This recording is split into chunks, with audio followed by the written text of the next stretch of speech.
Hello and welcome to this video. In this session I'm going to show you some of the tools that I use on a day-to-day basis to really make my classroom, whether it's remote or in school, come to life.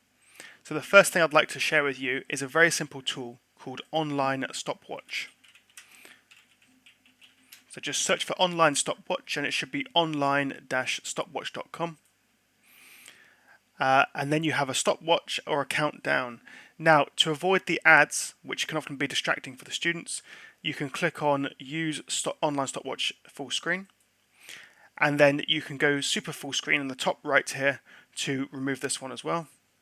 So now I am super full screen, and I can do a countdown of 5 minutes, set and start, and I have a 5-minute countdown with a buzzer at the end. If at any point I want to pause it, I can, or I can clear and then go back and start again.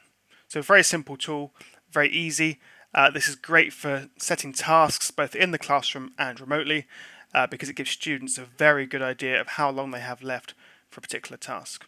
Going back to the main online stopwatch website, there are additional timers. At the top, you can choose different types, including classroom timers, holiday timers, name pickers, number generators, and so on, or even a clock. This is great because you can just display a large clock in your classroom, as you can see. So let it load in the middle. There you go.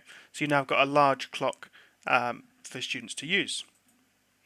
Again, I would probably go super full screen to allow students to complete their task. This sort of thing is great for controlled assessments or exams where you just want a very simple clock that isn't going to be disrupted by adverts or anything else, just displayed on your classroom board.